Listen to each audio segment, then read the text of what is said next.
Hey everybody, and welcome back to Cash's Corner. If you can believe it, this is the last episode of Season 5. I certainly can't. Jan and I will be back with you at Cash's Corner after the midterms, but we do have an episode left to get to. Jan, what are we going to be talking about today? Well, in a way, it's kind of a fitting topic. It is the end of the Danchenko trial, possibly the last prosecution, if you believe the Wall Street Journal, that Durham is going to actually do as special counsel, possibly. Of course, Danchenko, as probably a lot of our viewers know, is found not guilty on 4 counts of lying. Well, let's start here. So what's your reaction, Kash? A lot. So, unlike the Sussman case, which I've talked about before, being jury nullification, where the jurors themselves have come out and said they were Clinton donors, and they said themselves after the verdict in the Sussman case that the government should never have brought this case. That's a little different than the strategy utilized by the defense in the Danchenko case and the information John Durham unveiled in the Danchenko case. So I think the biggest takeaway for me is that it's unequivocal now that the world knows that James Comey lied to a federal court, lied to the American public, lied to Mueller and everybody else when he said he and his FBI had verified the FISA application against President Donald Trump and his campaign.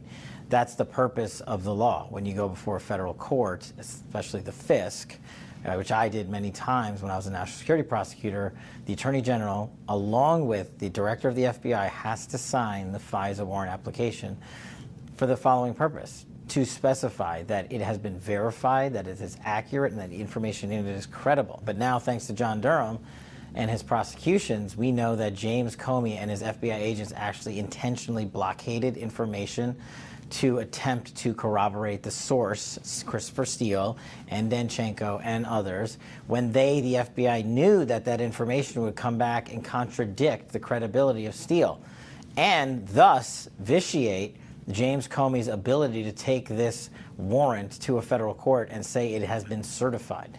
This is an egregious violation of the law and, due process and everything else. But as someone who is director of the FBI, for him to come in and politically target an individual on information they knew was trumped up is something that I think everyone has learned. I mean, the mainstream media won't talk about it and they can run away from it, but that's not me saying it. That's the FBI's agents under Comey testifying in these trials, saying they had the opportunity to go and interview people who would have detracted from the credibility of the Steele dossier and the Danchenko reporting and other reporting, Charles Dolan and whatnot.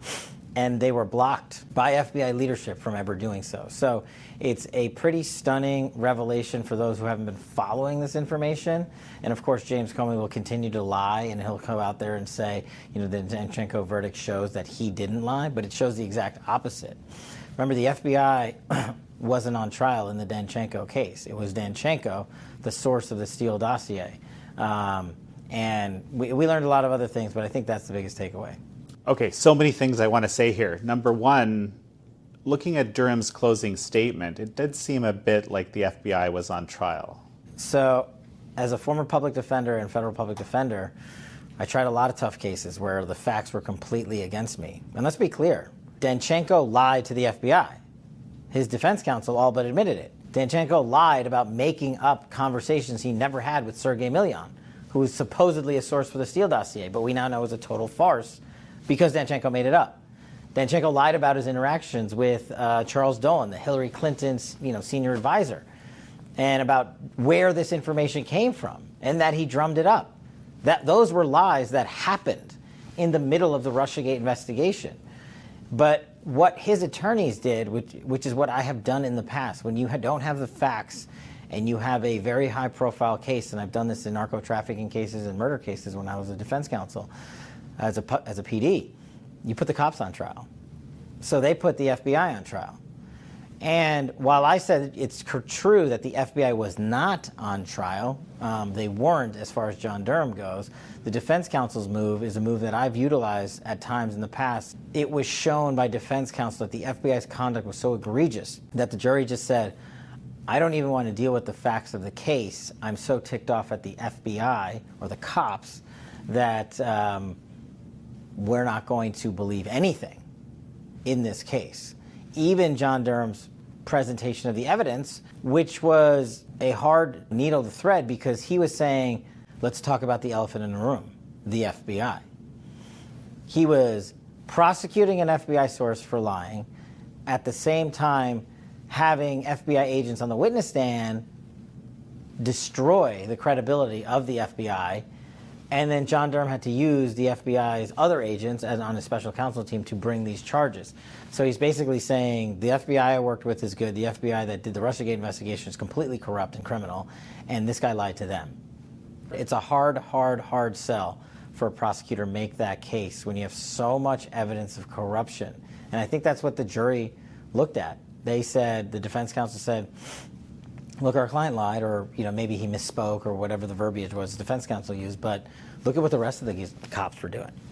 Look what all these other individuals were doing. They wanted to go out there and corroborate this information, but their leadership blocked them from doing it. Through this trial, Durham exposed a whole bunch of information, a whole bunch of criminal conduct that needs to be followed up potentially by the DOJ.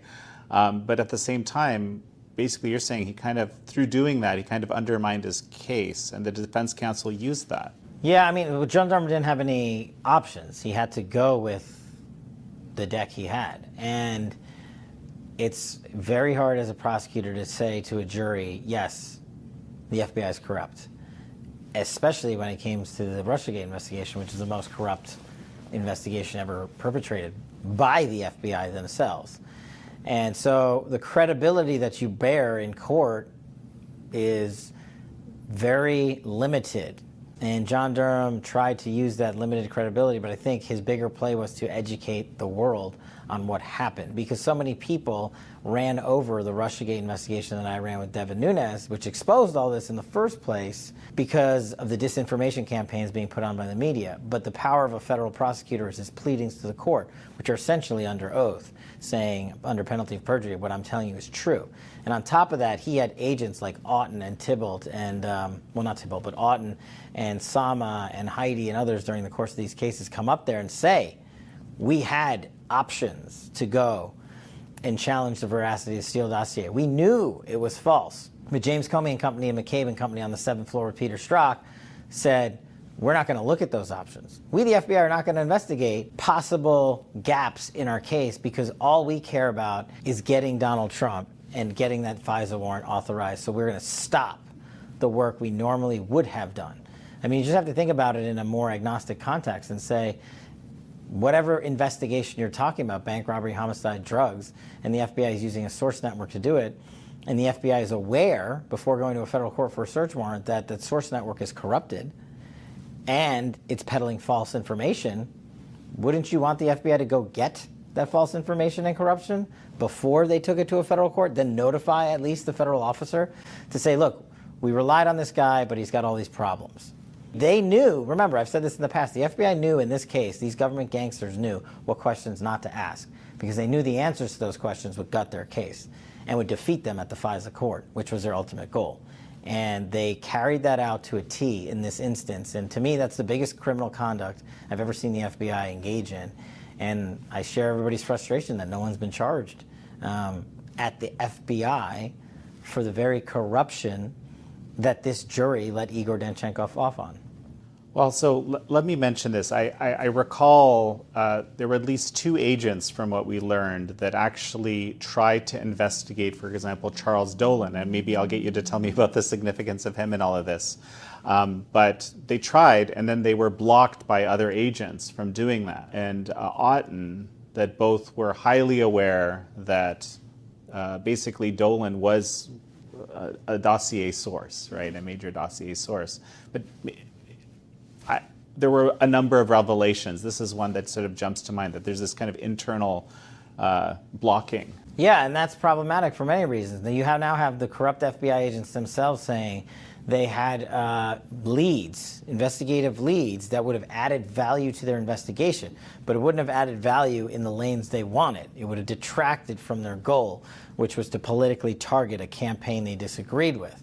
And so they intentionally stopped other field-level agents from producing or working those lines of efforts because they knew the answer. So they said, don't even ask the question, Because if you don't ask the question, then we can feign later we didn't know, which is exactly what they've been doing for 6 years, saying we didn't know, we didn't know, we didn't know.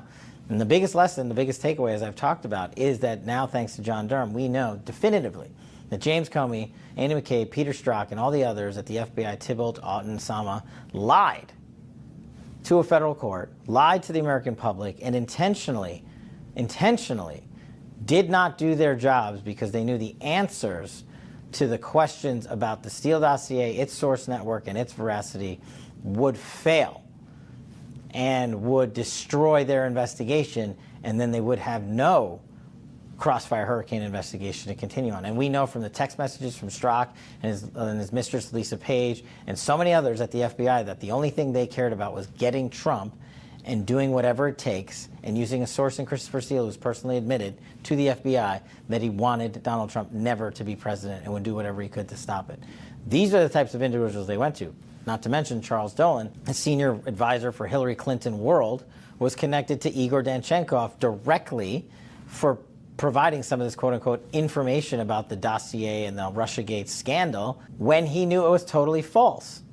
I don't see how Americans can have any faith in this FBI anymore. And that's why calls for things like the Church Commission are probably valid now, or actually definitely valid. And it's going to take a major overhaul from these guys in Congress when the gavel's flipped to conduct some rigorous oversight, but also to retool the FBI and DOJ so it actually has credibility again. But that's going to be a multi-year lift.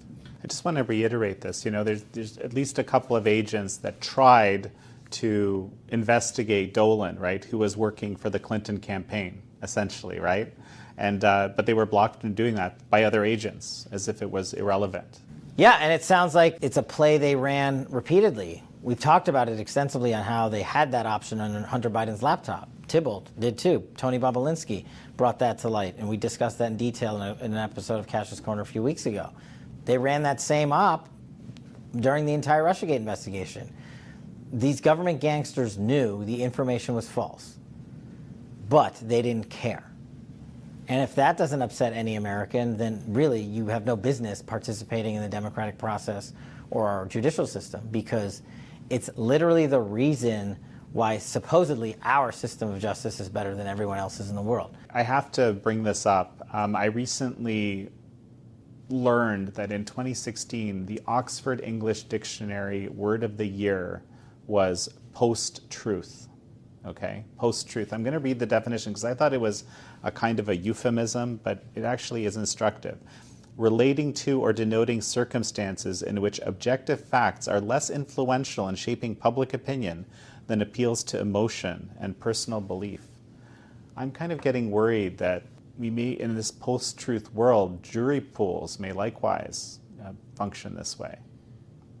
You're probably right. I mean, it's, I didn't know that. Of course, you're more dialed in on this stuff than I am. And I think it goes along with a lot of the disinformation conversations we've had. You know, the reason why this is coming to the forefront is because there's so much false information out there that has been repeated for so many years by the likes of Adam Schiff and company, that too many in the American public have ingested that information as true or the truth, when the sourcing that was saying it knew it to be false. And we've shown that that happened at the legislature and Congress.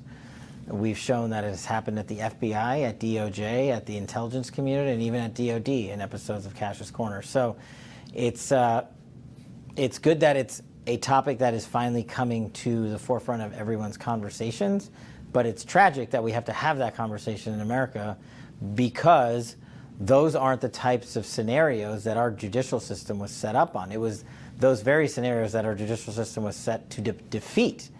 And that's why our founding fathers created all those rights in the Constitution. But those rights have been shredded, not by criminals on the street, but by criminals at the FBI and DOJ and other agencies. And that's why when I go around the country and talk to people, be it at rallies for President Trump or just other speaking engagements, so many times I hear over and over again, I don't have any faith in the FBI or DOJ. These are people in communities across America.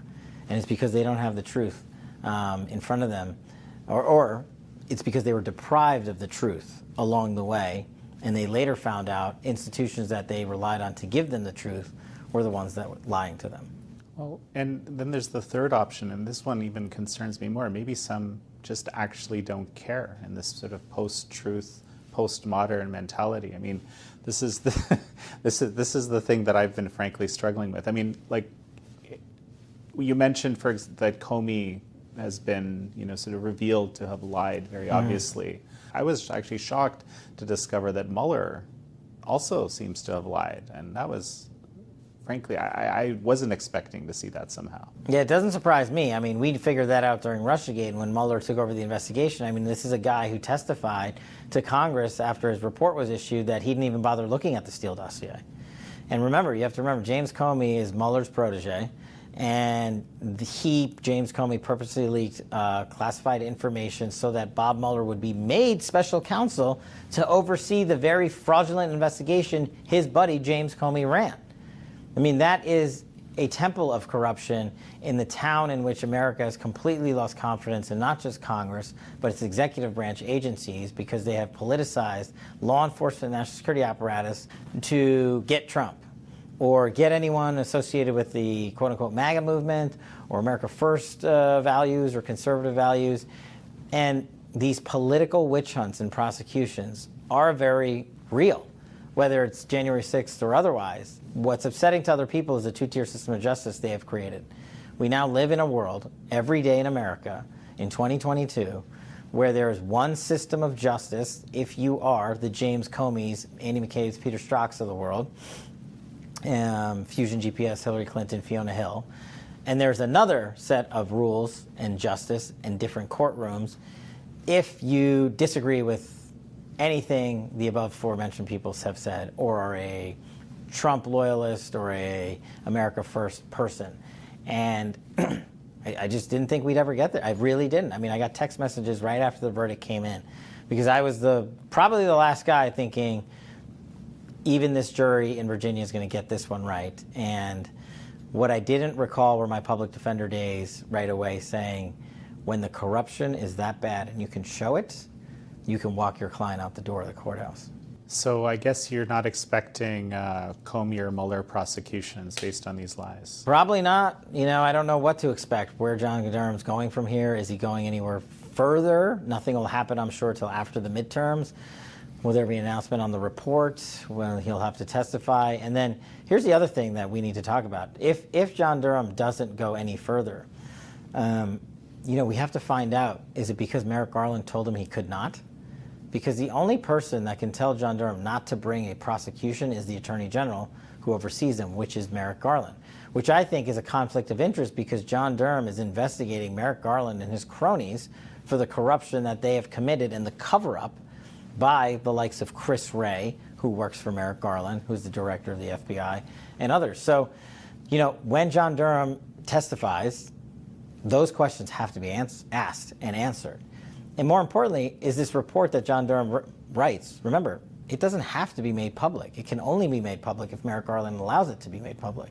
And then if it is, will it be redacted? What's going to be behind the redactions? Are we going to have to do this whole thing all over again, like we did in Russiagate, where the FBI releases reams of evidence after they say the evidence doesn't exist, but then they go redact 98% of it? You've seen these documents in pages. Is this the race they're going to run again? Probably, because they're going to try to run out the clock once we get past midterms, because they care more about the political cycle than accountability to the American people, which they work for. What are the biggest questions at this point left in your mind?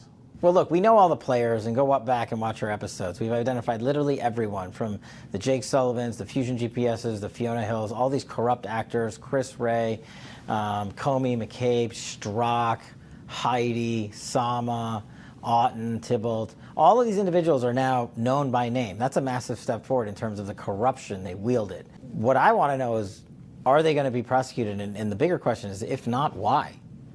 It's not like the evidence isn't there. It's not like John Durham, it's not like I went and found it. John Durham showed us that evidence in his pleadings, in Kevin Kleinsmith's case, in the Sussman case, in the Danchenko case, and pled that before a federal judge, saying, these are my investigations, these are my findings. And multiple of those FBI employees have admitted on the stand that they are under investigation. And maybe we'll see more whistleblowers coming forward to help expose that corruption. But will they just be no accountability like there was with Thibault, who walked out of the FBI after 31 years or however long it was and said he's just going to retire early all of a sudden, and there'll be no harm in it? Will people be rewarded like Andy McCabe, who went back and this DOJ under Merrick Garland reinstated his pension after Andy McCabe was caught lying and got fired for lying and leaking to the media as the deputy director of the FBI and got his gun and badge back, literally? Is that the type of accountability we're going to see?